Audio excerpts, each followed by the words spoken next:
Welcome to another episode of the Dreamers Podcast. I'm your host, Anne-Lyse Wealth, and today I have a remarkable guest joining us for the second time, Lawrence Delva-Gonzalez.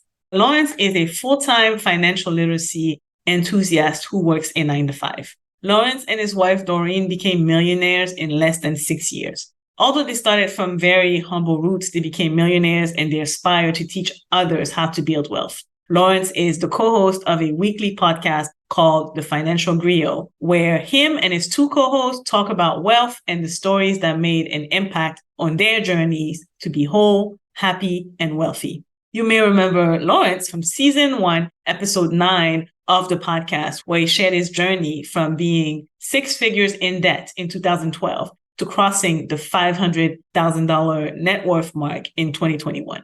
2 years ago, he told us that he was on his way to millionaire status. Lawrence also told us that he had a plan on his website to help anyone interested to do the same in less than 10 years. So Lawrence is back today to tell us more about the how. I'm very excited to get into this episode. And of course, don't forget to subscribe to the channel. All right. Lawrence Delva-Gonzalez, welcome to the Dreamers Podcast.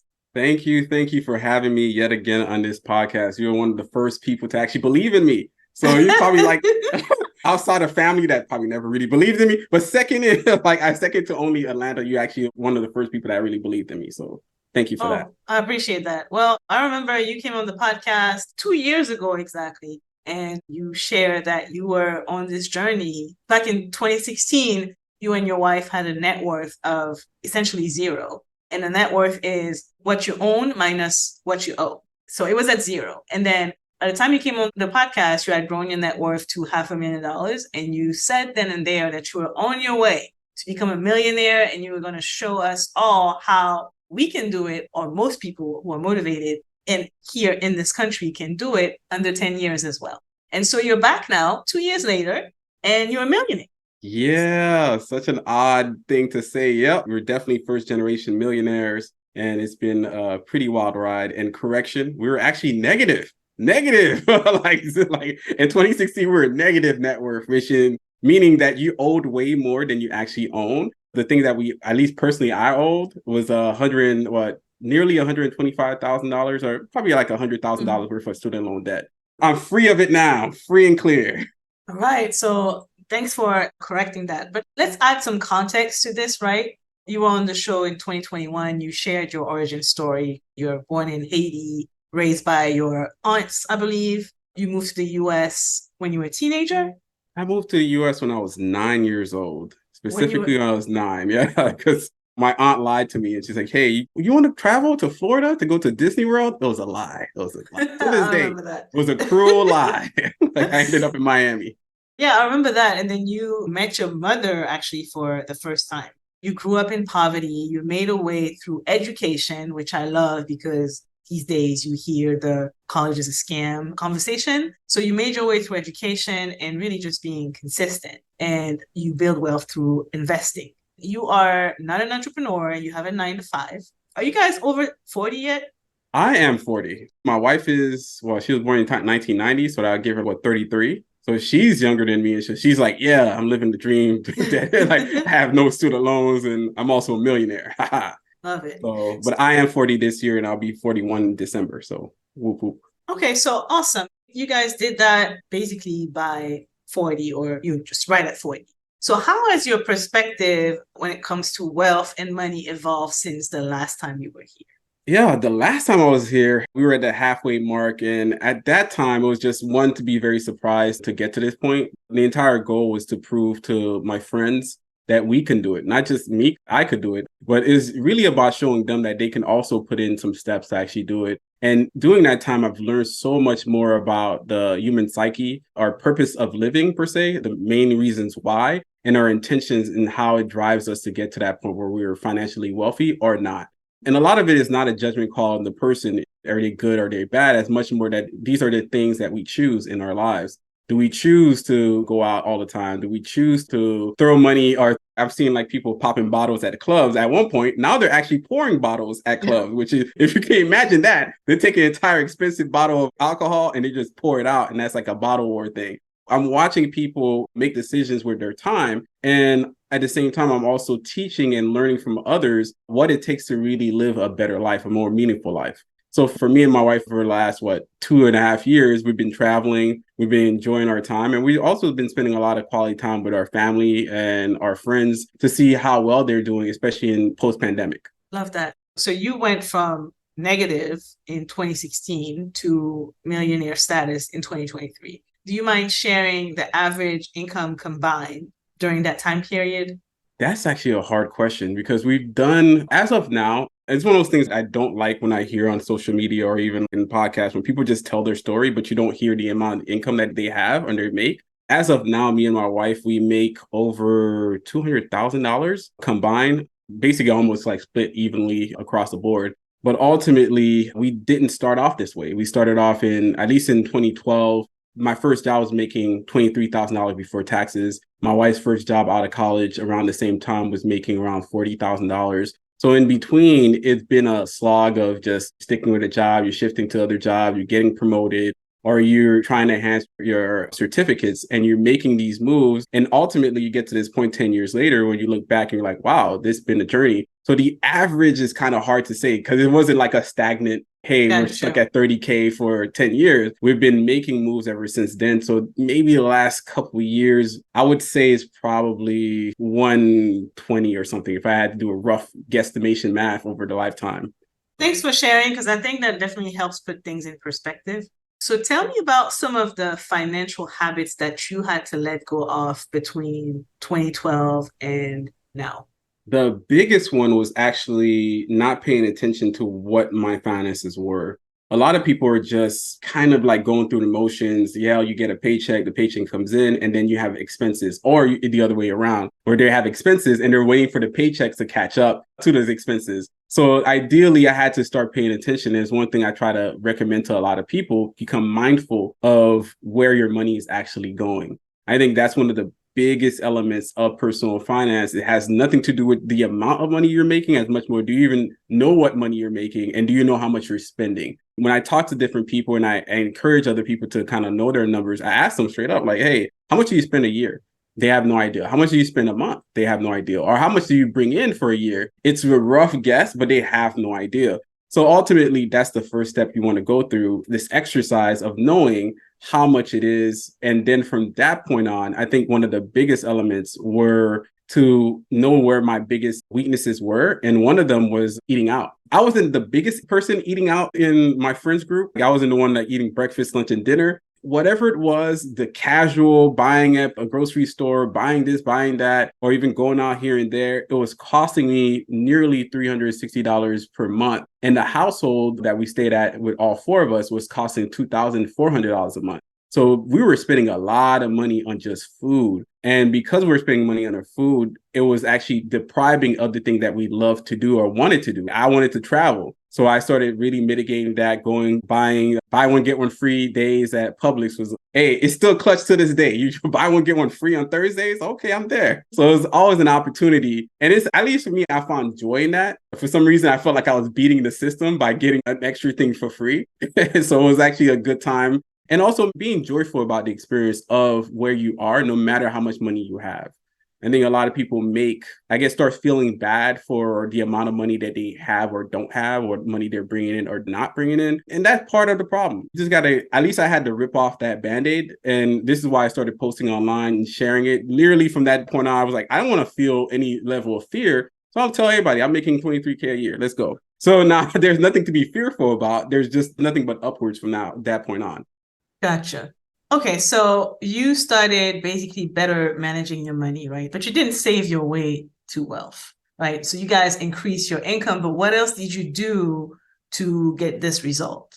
All the things. Yeah. So when I was going through the motion of learning personal finance, I did find a lot of different resources online. I did be podcasts such as yourself, Jamila's, or even some other people like Andy, Marriage, Kids, and Money. There's a lot of different interpretations. And I love you guys' shows because you bring in other guests that got different motives of how they got there as well. So I started actually putting all those together in order to create my own personal plan and why it makes sense for me. And one of those things that me and my wife tackle is actually investing as much as possible into our 401k, our IRA, and our HSA, which actually lowers our taxable contribution, which actually helps us a lot. That lowering our AGI, or at least my AGI specifically, also reduced the amount of money that I had to pay for my student loan debt monthly, which was amazing because then I could use the additional money to basically pay down credit card debt and also invest even more. So it's almost like this cascading effect of the more good things you do with your money, the more it's going to create opportunities for you to do even more with your money, if that makes any sense. To the point where we're even traveling almost yearly now, and we're doing all of that while we're paying down debt and also investing.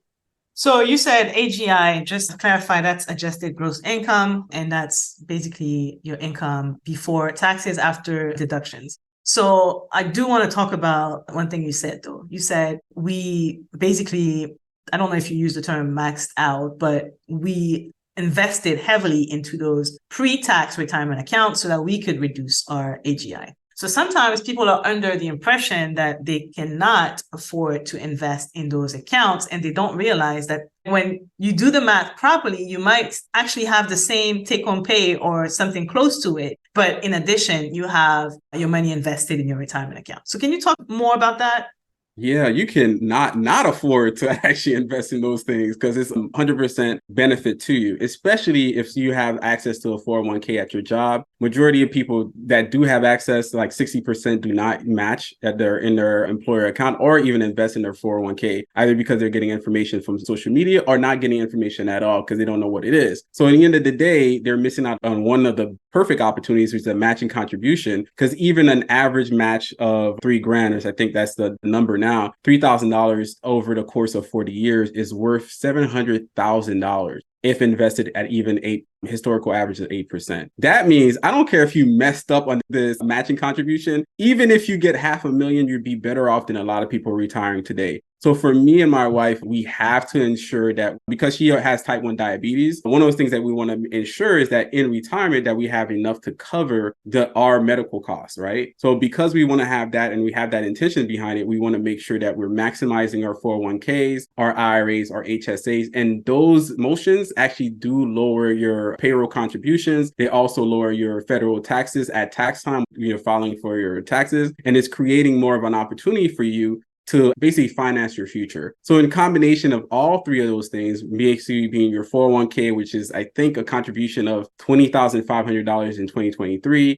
You have an IRA, either traditional or Roth. The contribution is around $6,500 this year. And then we have the HSA, which is a health savings account, which is a triple tax advantage. Wow. If there's anything that's better on this earth, I'm not quite sure what it is. But the HSA is actually amazing. And we put a lot of money there as well, to the maximum of, I think every year is right now is around like $8,350. So in combination, those three alone, if you've done that as a single person, you're saving as much as, or you basically contributing to yourself, right? As much as $30,000. And over the scope of 17 years, even if those investments were making just 8%, you'd be a millionaire. So I always tell people this is the simplest way to do it. It's not very complicated. You do not have to be a branding guru. You don't have to be a business billionaire. You could just really live your life in a way that matters and ensure that you're utilizing all the benefits that's already at your job or within your reach. So you talk about helping people, having a game plan to help most people become millionaires in 10 years or less, right? Is that accurate? So I think the plan is called the Net Max Financial Plan. Yes, it is a Net Max plan. I thought it was a great title. Maybe it's a terrible title, but I thought it was pretty good. It's the idea that you're looking at the net effect on your money, whereas basically the cash flow. I know the typical thing that we hear on social media or even just in society that cash is king. I don't think it's fairly accurate to say that. I think cash flow is king. The way that you bring in money, but also how you move money around towards different environments really can create opportunities for you. Either some people could hoard money and actually just leave it under their mattress, but it doesn't grow, it doesn't do anything. But if you're utilizing money in the way that it can be used, you could lower down your debt really fast. So you're basically creating opportunity for you there to use that money wisely. And you could also invest your money. And it doesn't mean that I'm telling you go invest it in any specific stock, as much more that I'm telling you that if you invest your money, that you're doing more than just sitting on it, that you might have a chance to actually beat inflation and also beat your own self. So a lot of people, I think the general one that a lot of people typically talk about is index pegged ETFs like VOO, Vanguard Total Stock Market. You stick that sucker in there, you could ride a wave as long as there's human productivity in the world, right? Because you're basically banking over 500 companies at any given time that are doing well in society. And after playing this investment game for a bit and picking a few stocks, I could tell you I beat the market by my hair, but I could tell you right now, like, you're better off just getting an ETF and walking away, because it's super easy to do and it's a lot less stress.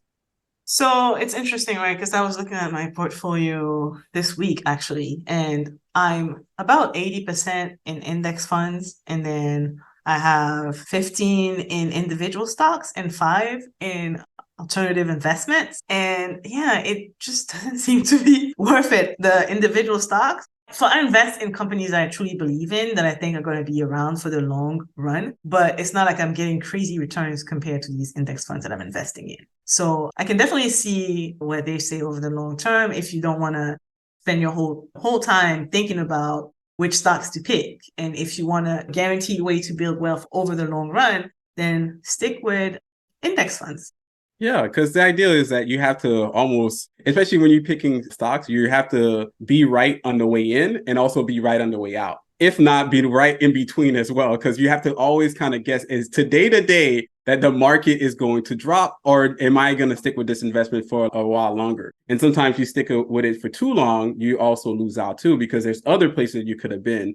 So there's a lot of there where people are trying to play the game and they don't really call it gambling. But I still call it gambling in the end of the day. You're better off when I say the ETF is because the ETF is generally pegged for the entirety of the market. Somebody else is doing a lot of these speculations, or companies are technically more profitable every year. So you're not really gambling as much more, that you're just putting your money in the market and you're allowing your money to circle through the economy. And that way you also gain wealth in a lifetime. And majority of those over the course of like 100 years, I think they did a couple of studies, that you're getting their historical average from anywhere from 8 to 9%. Even with 8% is better than inflation. 8% is better than a lot of things you could get into. And some people, hey, they jumped into hot stocks when they were hot. And the next year, it became no stocks. So you want to be in a position where you're winning. Just kind of stick with the recipe that matters, especially if you're not really good at doing this quantitative and qualitative analysis. So you and your wife, you travel around the world, you enjoy life. How do you find the balance between living a fulfilling life today and investing for the future? It's an interesting question, because I don't think we fight for a balance as much more that I don't know if it doesn't matter, because we're just at peace and we're happy. I think some people are fighting those urges, or like, maybe I should have went out and stuff, but I don't really want to go out. At least for me, I don't want to go out to those places. When I'm, for instance, hey, we'll only go hit up U Street, which is the DC, but I've been in Sevilla, Spain. My range is different, man. Going down the street over there is not the same thing that I want out of my life. So I think when people start deciding those things that are truly important for them, and you truly find that peace of mind, you'll look around and say there isn't an argument as to what you're investing for. You're just merely investing. And the rest is just something else that you do on the side. So it's not just our investments that we're doing, but I think we're living a life that's a little bit different than the norm now, where we're fairly happy. My wife does the meal prepping. We take out our dog. We go find different restaurants. So it's not like we're not enjoying ourselves. We're not killing ourselves for things that are not truly, truly important to us. I guess if my wife said she wanted to go see Beyonce, she could, but she didn't. But some people are going to see the Beyonce concert because everybody else is seeing it. Some people are going to go to travel to Tulum because everybody else is doing it. Once you start separating yourself from the everybody else is doing category, you start finding the things that matter to you. And then you see a real whole life change. It's not just the investing, it's you that changes. I love that so much, because I think once you are in alignment with the things that you care about, then investing is very important. Building your future is very important. But sometimes I like to spend money, but I spend money on things that I don't regret spending money on, right? And so, like you said, sometimes people will just spend money for the sake of it because that's what they should be doing. And essentially, that's money that you could be investing. So how did you guys go about identifying the things that you value?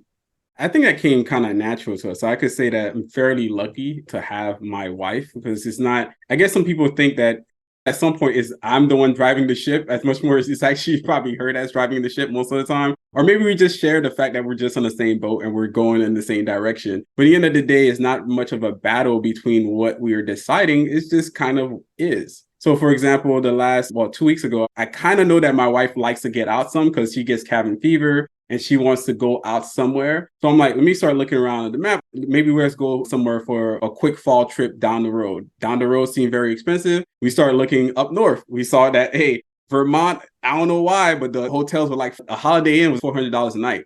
Wildest thing I ever seen. This is the craziest thing. And so I looked at my wife, well, we could do something crazier and just keep driving all the way to Montreal. Did it save us money to drive all the way to Montreal? No, but we're making an entire trip out of it. So we're thinking about the process of spending differently than we would have otherwise. So instead of paying $400 for a holiday per night in Vermont somewhere, we're actually going all the way to Montreal and we're paying $500 total. And we're going to actually enjoy the city and kind of go around, try different food. It's not to say that it's cheaper overall, as much more that we're creating a unique experience around why we're spending. Whereas people are just doing it because their friend said, let's go left, because somebody said, let's go right, or society says you have to buy this other thing. Whereas you don't have to buy it. You could decide, what do you want to do? I don't know if that makes sense. It's just something we do. Yes, it does actually. So how do you approach risk management to ensure that you are growing your portfolio? Wow, you're actually asking a lot of hard questions that I typically don't even think about. Oh, yeah, risk management in my portfolio. Well, I actually don't. I think over a while, after I've listened to other people and I've noticed that the long term is where it's at. So I've seen people become very successful as the long term. And I also wanted to make sure that we have wealth that we could pass on to our kids, and or even family members, or even give up to other people, no matter what the scenario might be. So this formula that I created for me and my wife that we're following is going to give us that no matter what. So we're actually sticking to 90-10 equities to dividends, and not even bonds, equities to dividends all the way through. So our risk is not, we're not picking stocks in that sense, as much more that we have a lot of investments that's going through our 401ks already to make sure that we have that. I have my pension at the end of this game that I will receive, as well as we have the IRAs that doing their own thing. Some days I look at my wife and say, hey, what do you want to invest in today? And then we literally pick from that point. We need health stocks. And I looked at her, she looked at me, I looked at her, I'm like, well, you're diabetic, so what do we, or diabetes stocks? So we looked them up and we found that there was a few, and one of them was Novo Nordic, and it actually popped this year. So it was interesting that that's the one that we picked because that's the one that she uses. So when it comes to what we're investing in, it's not merely, hey, quality companies, it's stuff we actually use. So we use it all the time, but she uses it every day because she doesn't, she's gonna, hey, expire. So ultimately, we basically bought into a company that buys into us. So everything that we do, if we're going to pick a stock out of the blue, is going to be a stock that we generally use anyways, that we find value in. And then we're just going with the flow. And we find that in this motion and what we've been doing, we're able to build our wealth, and our portfolio is actually probably on any given time is around like 6% or anywhere from like 3 to 6% higher than the S&P. And I couldn't tell you if it's because I'm that smart, because I'm not. I can't tell you because I'm not lucky, because I'm not. It's just so happened that in this moment, it just worked. And maybe I need to peel back and go more and more into ETFs at some point.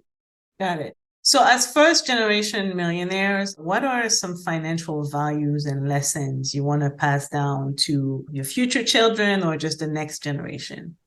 The future children. And I'm saying future because you did mention children. Like I don't want to assume I know. Yeah. No, I understand what you mean. I think that's the hard part. The first thing, I guess, as you grow up, you're like, man, I'm going to make sure these kids are disciplined and they're not going to get any money. I'm getting softer and softer every year and every month that comes around. Maybe I just toss money at them. I have no idea. But for now, I would want them to live a life that they're valuing education first and foremost. I think that was something my grandfather really pushed on his kids, and it's something that I was eventually pushed on me, that there is value in being educated, not just for the sake of making money, but the sake of being knowledgeable on a day-to-day basis of how you live. Can you change the tire? If you're stuck in the middle of nowhere, can you learn a language really quick? Can you do something to get you out of a jam, or are you going to sit there and stay flat-footed? I think that's what I want to teach anybody that comes to my proximity, that they can actually have the power to think ahead, plan things out, or even react quicker in situations that would probably be a lot harder for other people. So for my kids, I would want them to see that and emulate that. And if they, at some point, if we have an estate, the estate probably will have a doctrine like, hey, you have to become educated and you have to kind of get married and get to a certain point before money is released to you. So before you get any cash, you have to do all of these things that proves to me, even in my passing, that you've understood some concept of what it takes to really be impactful and be a producer in society versus just a consumer of things. Love that. So what role do you see wealth playing in your journey as a human being going forward?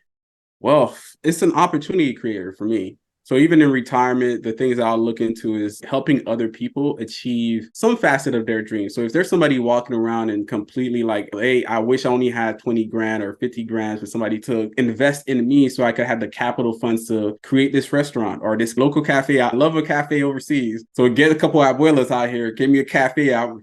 I'm there. I'm investing in that sucker because that's what I love. I want to see people be just very active in their lives, right? And if there's a barbershop I go to whenever, even though I don't have any hair left, but either way, if I go to the barbershop and I see that it needs a facelift, I don't mind sitting with whoever that is, especially if it's my favorite barber or something like that, and say, you know what? I don't mind investing so I could see this place radically change because it's going to put a smile on your face, but it's also going to change everybody that comes in here as well. And that produces quality, that produces something a little bit more meaningful in life. So that's what I see wealth as a unique tool, as an opportunity to create more wealth in other people.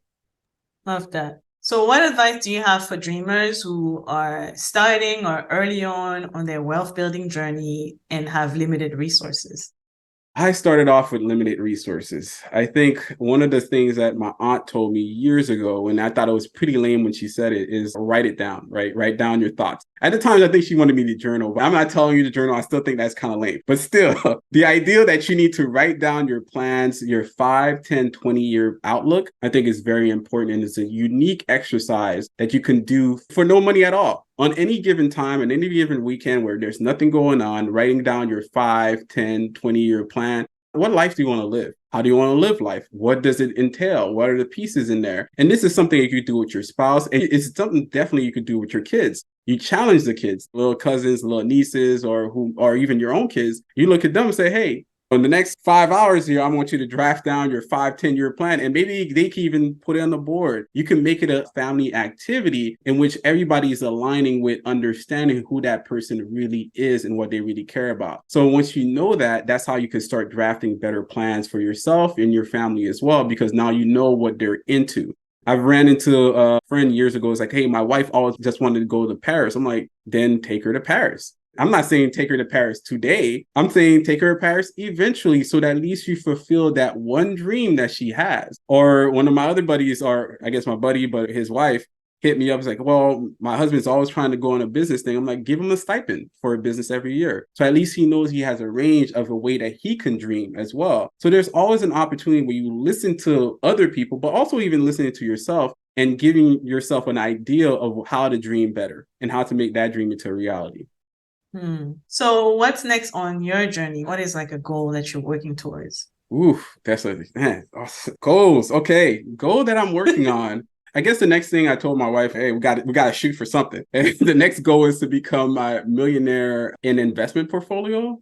I think a lot of people don't respect you. You just have, I don't know, you have real estate equity, like that don't count. I'm like, okay, whatever, man. So in 2 years, we'll get to the millionaire true investment portfolio just for kicks. But the thing that we're trying to work for next would be starting a family. I think that's big for us. And also buying a new home. That's going to be super expensive. But really, I would say, let's see, the dream. Oh, travel to see all 7 wonders. That's at that point, we need to knock those things out. And I've definitely seen a few. So I want to see the rest. Love it. So I always end the interview with a round of rapid fire questions. The questions are different from the last time you were here. But in 5 words or less, describe your definition of a wealthy life. Waking up grateful. What's the best book you read recently? My wife reads a lot of books, technically. I listen to a lot more audios, and the That best one counts. I could say to this day is Trevor Noah's book.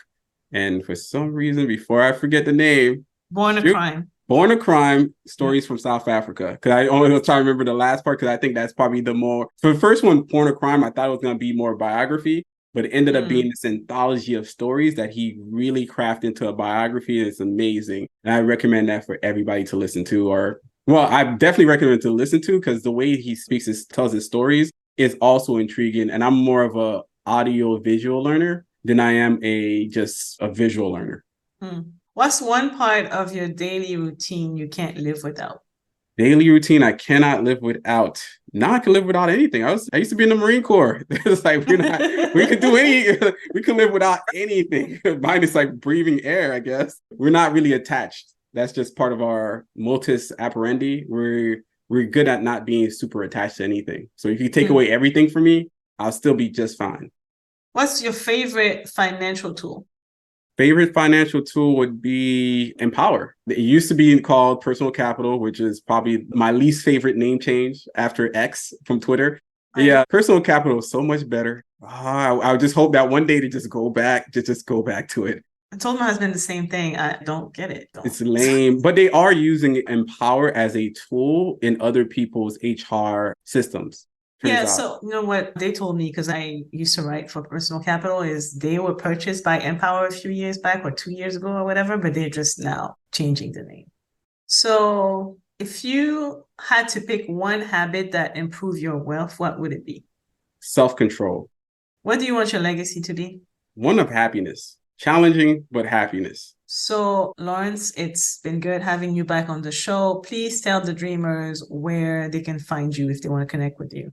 You can find me on the interwebs at theneighborhoodfinanceguy.com or just the neighborhood finance guy on IG. And if you so happen to find me on Twitter, I might be clapping back for some reason, because I just like to clap back. I'm from Miami. So if you find me there, you find me there. That's funny. I haven't been on Twitter in a while, so I didn't even see all of that. So you getting in trouble?